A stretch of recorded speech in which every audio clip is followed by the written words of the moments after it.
शुभ संध्या बच्चों। आप सभी कैसे हैं? आप सभी सुरक्षित होंगे, स्वस्थ होंगे, कुशल मंगल से घर पर होंगे। तो आज बच्चों हम लोग अब आज का ऑनलाइन क्लास शुरू करते हैं।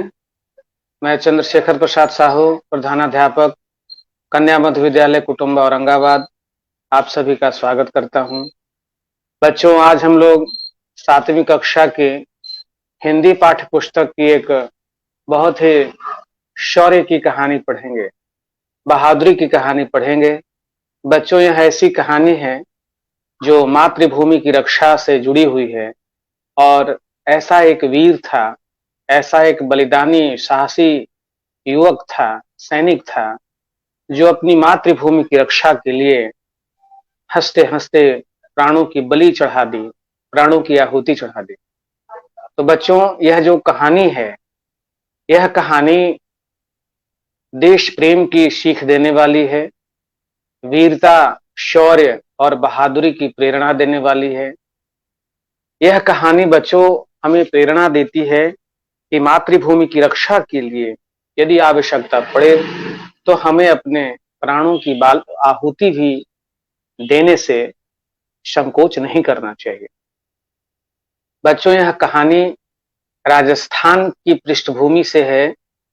राजस्थान में बहुत से वीर हुए जिन्होंने अपनी देश की रक्षा के लिए, अपनी रियासत की रक्षा के लिए, अपनी मातृभूमि की रक्षा के लिए शत्रुओं के साथ युद्ध किया और कई युद्धों में विजय भी हासिल हुआ और कई युद्धों में उन्हें पराजित भी होना पड़ा। तो जो राजस्थान की भूमि है बच्चों, वह वीरों की भूमि है, वीर राजपूतों की भूमि है और ऐसे राजपूत वीर अपनी देश की रक्षा के लिए, मातृभूमि की रक्षा के लिए हंसते हंसते अपना प्राण न्यौछावर करते थे। ऐसे ही वीरों में एक नाम आता है महाराणा प्रताप का। महाराणा प्रताप ने अपनी वीरता, अपने शौर्य, अपनी बहादुरी के बदौलत मुगलों के दांत खट्टे कर दिए। उन्होंने आजीवन कभी मुगलों की अधीनता स्वीकार नहीं की। वह जंगलों में भटके, बहुत कष्ट सहे, घास की रोटी खाई, जंगल में बहुत कष्ट सहे, लेकिन उन्होंने मुगलों की पराजय, मुगलों की अधीनता कभी स्वीकार नहीं की और हल्दी घाटी के युद्ध में वीरता पूर्वक लड़े। तो बच्चों ऐसे ही यह कहानी है जो चित्तौड़ है राजस्थान में, उसका रियासत राज्य था मेवाड़। वहीं के राजा हुए थे महाराणा प्रताप। महाराणा प्रताप के और पूर्व के जो लोग थे, पूर्वज थे, उनके वंशज थे, उनमें एक नाम था महाराणा, जो चित्तौड़ के राजा थे, मेवाड़ के राजा थे। तो चित्तौड़ के महाराणा काफी बहादुर थे, वीर थे। उनके पास में ही एक छोटी सी रियासत थी जिसका नाम था बूंदी। बूंदी अभी वर्तमान में एक जिला है, कोटा के पास में है वह। कोटा वही कोटा जहां बच्चे, विद्यार्थी जो है पढ़ने जाते हैं, इंजीनियरिंग और मेडिकल की तैयारी करने जाते हैं। वहीं कोटा से लगभग 26 किलोमीटर की दूरी पर अभी वह बूंदी है जहां की यह कहानी है। तो चित्तौड़ के राजा महाराणा थे। महाराणा यह चाह रहे थे कि उस समय एक छोटा राज्य था बूंदी, उस बूंदी पर कब्जा किया। इस बूंदी पर कब्जा करने के लिए उन्होंने कई बार युद्ध किया, लेकिन बूंदी के राजा बूंदी के राजा और वहां के सैनिक हाड़ा राजपूत थे। हाड़ा राजपूत बहुत वीर थे और बहुत साहस के साथ, वीरता के साथ चित्तौड़ के सैनिक के साथ युद्ध किया और उस युद्ध में चित्तौड़ की हार हुई और एक छोटी सी रियासत हाड़ा, जो राजपूतों की नगरी थी बूंदी, उसकी जीत हुई थी। तो यही कहानी है और इसी कहानी से हम लोग आज रूबरू होंगे। उसमें जो सीख है, उसमें जो वीरता की प्रेरणा है, उसे हम सीखेंगे। तो आइए हम लोग कहानी को पढ़ते हैं। आजादी किसे प्रिय नहीं होती। मनुष्य की तो बात ही क्या, पशु पक्षी भी पराधीन रहना पसंद नहीं करते। सही बात है।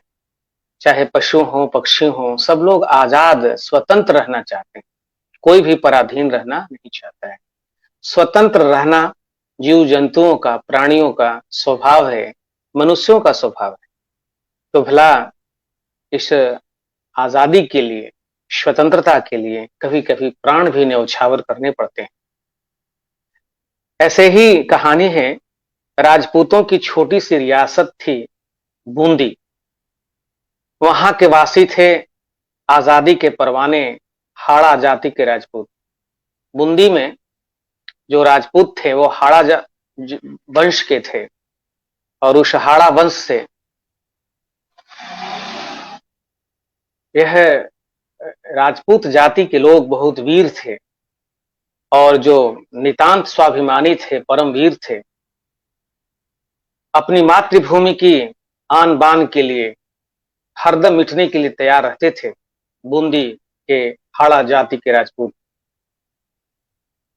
लेकिन बूंदी की वीरता की परीक्षा की घड़ी जल्दी आ गई।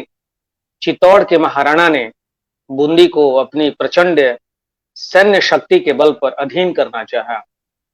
मेवाड़ की राजधानी चित्तौड़ है, और उसी चित्तौड़ के महाराज थे महाराणा, और महाराणा ने अपने शक्ति के बल पर बूंदी को अपने अधीन करना चाहते थे।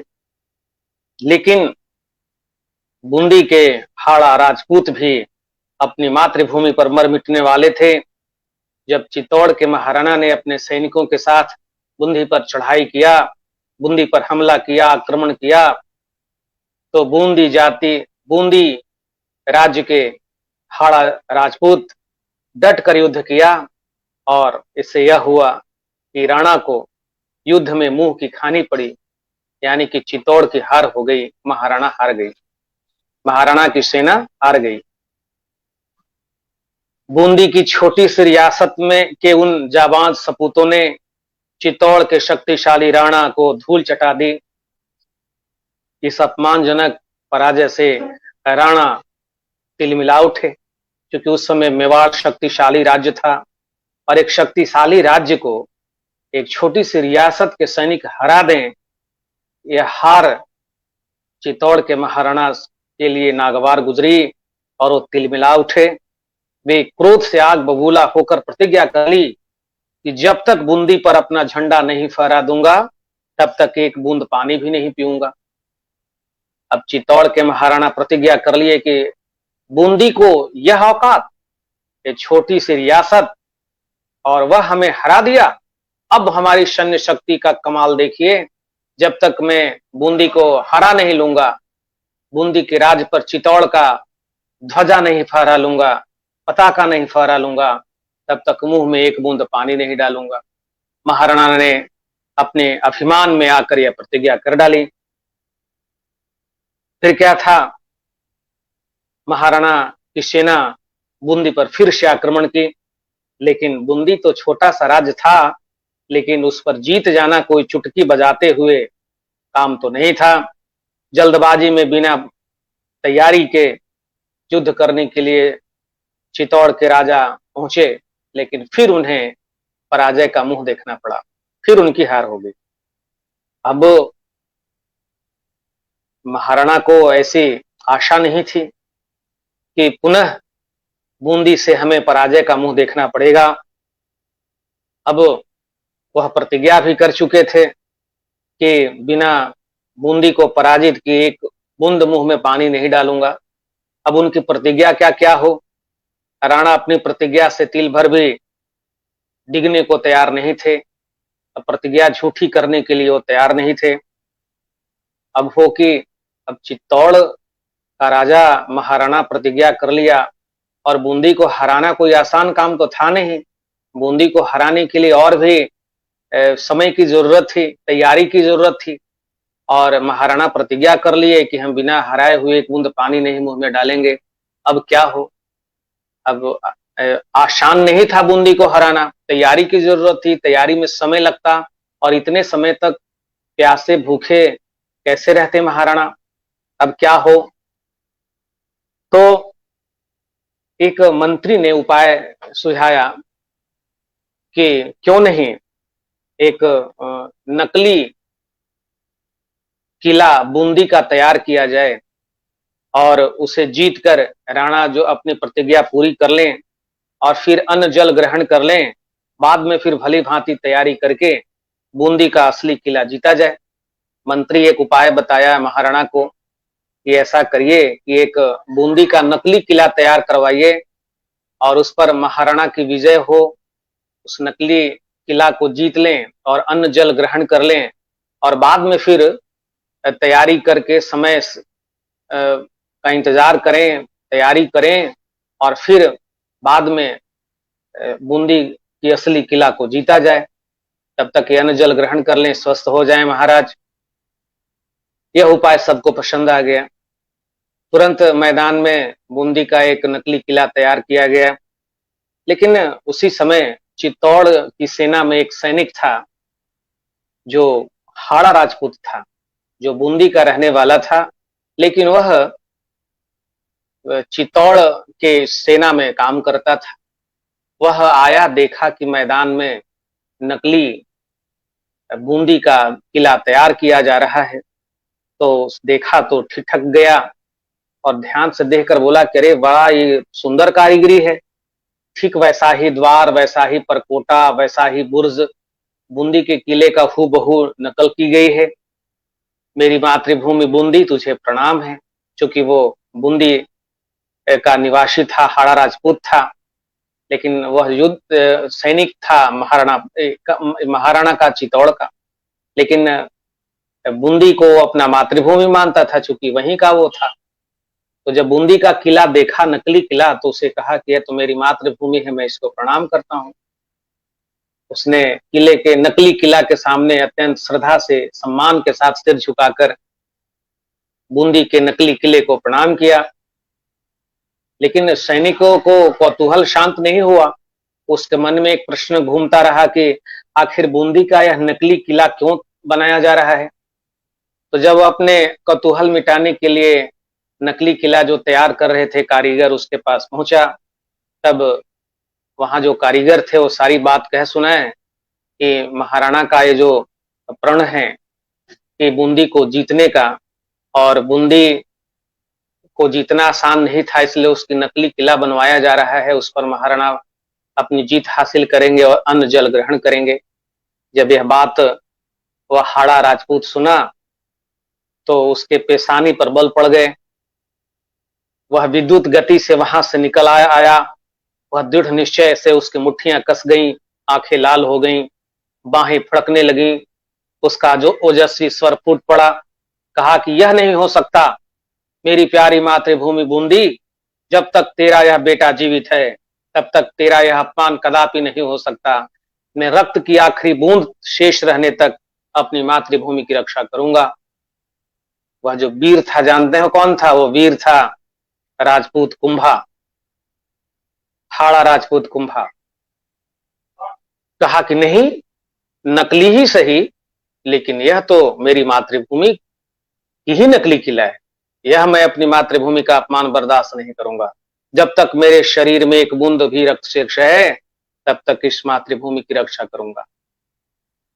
वह चित्तौड़ के राणा की सेना में नौकरी करता था। उस और भी कुछ सैनिक थे जो बूंदी के थे और राणा की सेना में थे। राणा की सेना में काम करने वाले हाड़ा सैनिकों को उन्होंने एकत्रित किया और युद्ध की तैयारी तो पूरा कर लिया। जितने भी सैनिक थे हाड़ा राजपूत, वह सभी मर मिटने के लिए तैयार थे। अपनी मातृभूमि बूंदी को अपमानित करने का यह नाटक उनके लिए अत्यंत असह्य था। सब चित्तौड़वासी इन हाड़ा राजपूतों की इस नाराजगी से बेखबर थे। राणा के सैनिक समझ नहीं पा रहे थे, इनको यह खबर नहीं थी कि बूंदी के जो राजपूत हैं, हाड़ा राजपूत, वह नकली किला जो बूंदी का है उसकी भी रक्षा के लिए वो तैयार हैं। योजना के अनुसार दूसरे दिन बूंदी के नकली किले को जीतने के लिए सेना लेकर महाराणा चल पड़े। एकदम निश्चित जीत में के बारे में पूरी तरह आश्वस्त थे कि जीत तो निश्चित है, क्योंकि वास्तविक युद्ध तो था नहीं, युद्ध का नाटक ही होना था। राणा के वहां पहुंचने पर हल्का फुल्का प्रतिरोध करने के बाद बूंदी के नकली सैनिकों को हथियार डाल देने की योजना थी, लेकिन यह क्या, नकली किले में घुसने से पहले ही उसके पास पहुंचे, ऐसे ही राणा की तीरों की जोरदार बौछार का सामना करना पड़ा। तीर ठीक लक्ष्य साध कर छोड़े जा रहे थे। राणा ने बड़ी मुश्किल से अपने आप को बचाया। यह सब कुछ अप्रत्याशित था, कोई नहीं जान पाया कि यह कैसे हुआ। अब राणा का सेनापति यह जानने के लिए आगे बढ़ा कि माजरा क्या है, मामला क्या है।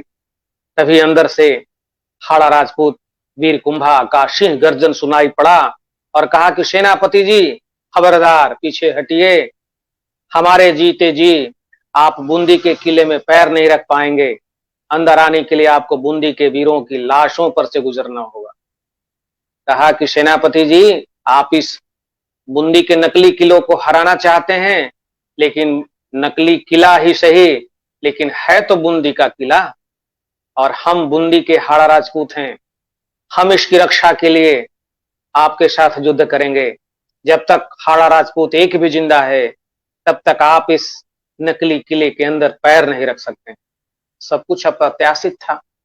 अब कोई समझ नहीं पा रहा था कि हाड़ा राजपूत यहाँ कहां से आ गए और इनमें इतनी वीरता और मातृभूमि की रक्षा के लिए इतना उत्साह कहां से आ गया। सैनिक देखा तो सेनापति देखे तो कहे कि अरे, ये तो कुंभा है। कहा कि अच्छा, कुंभा हो? अरे भाई, यह बूंदी नहीं है, यह तो उसका नकली किला है। यह तो राणा की प्रतिज्ञा पूरी करने के लिए बनाया गया है, नकली किला है।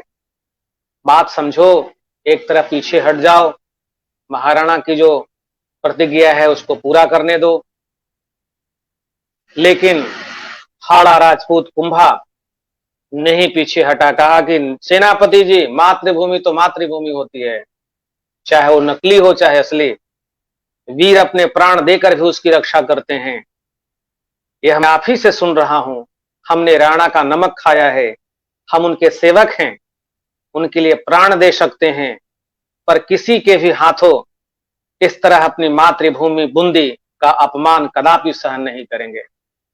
कुंभा कहा कि सेनापति जी, मैंने राणा का नमक खाया है, उनकी सेना में काम किया है, लेकिन उससे बढ़कर मेरी मातृभूमि बूंदी है, उसकी प्रतिष्ठा है। मैं उसको अपमानित नहीं होने दूंगा।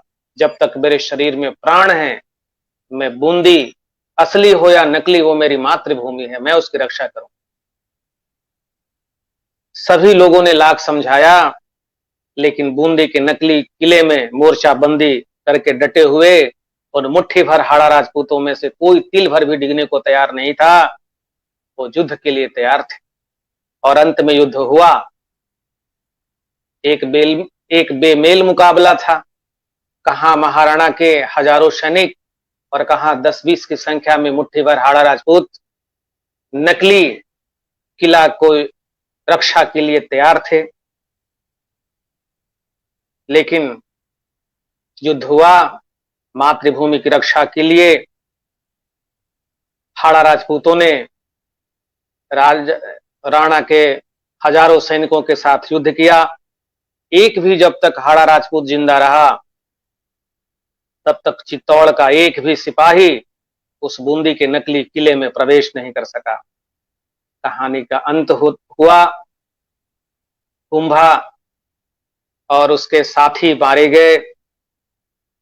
कुंभा की टोली की हार हुई, चित्तौड़ जीता। लेकिन क्या सचमुच ऐसा ही हुआ? नहीं, लगता ऐसा है जैसे राणा जीत कर भी हार गया और कुंभा अपनी मातृभूमि की आन बान के लिए मरकर भी युद्ध में जीत गया। ऐसा नहीं हुआ, ऐसा हुआ। राणा की जीत हुई, लेकिन वास्तविक जीत नहीं हुई। और कुंभा अपना बलिदान देकर मातृभूमि की रक्षा किया, लेकिन वो हारा। लेकिन उसकी हार हार नहीं थी, उसकी हार जीत। सचमुच कोई कोई जीत हार से भी बदतर होती है, और कोई हार जीत से भी अधिक शानदार होती है। क्या कुंभा की हार तथा उसका आत्म बलिदान किसी शानदार जीत से भी अधिक महत्वपूर्ण नहीं है? महत्वपूर्ण है। कुंभा का बलिदान अमर रहा, और उसने जीते जी नकली किले में चित्तौड़ के किसी सैनिक को पैर नहीं रखने दिया।